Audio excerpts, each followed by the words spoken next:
Hi, beautiful badasses.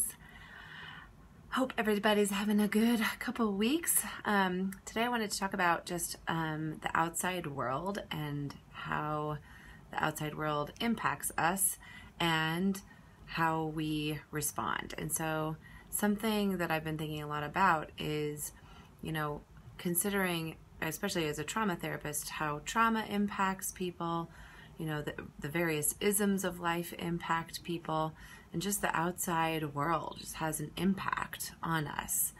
And a lot of that is out of our control. And what is in our control, and something that a lot of, coaches and therapists and self-help writers and all of the people talk about, is how we are ultimately responsible for our actions and reactions and responses to what the outside world does. And so there's this thought of, so much of what happens to us is out of our control. Other people's thoughts, other people's feelings, politics, the world, how other people treat us, privilege, racism, all of these things that have a really deep impact on us, trauma, and how so much of it is not our fault, and that we are the only ones that are now responsible for how we react to it. And there's this piece of me that feels a deep sense of injustice in that, and there's also this part of me that feels really empowered by that.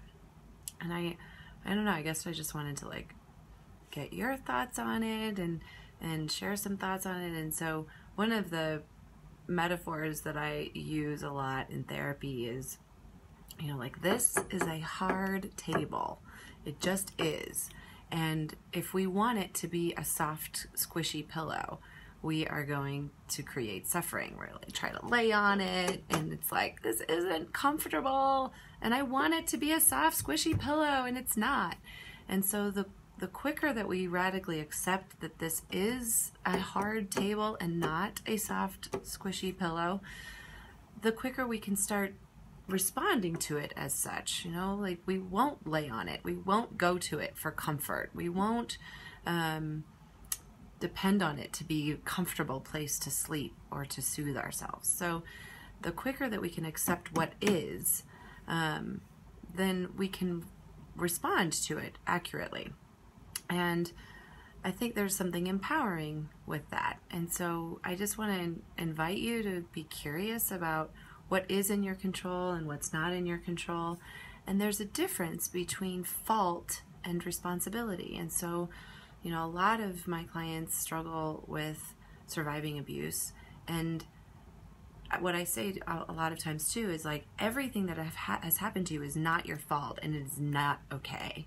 And even if all of the perpetrators came back and said, I'm so sorry, and we want to make it right, I'm going to turn myself in, I'm going to go to therapy, I'm going to go to jail, whatever, the pain would still be ours. It's still stuck in our nervous system.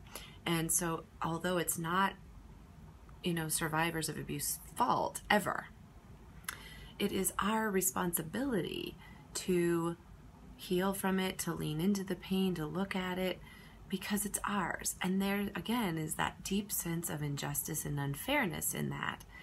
And the quicker that we can wrap our arms and radically accept that although it's not our fault, it is our responsibility to look at it and deal with it. It's so hard, and there's a sense of empowerment in that. So there's some thoughts for you on outside world versus our empowerment and responsibility in reacting to it. All right, my dears, be well. Bye.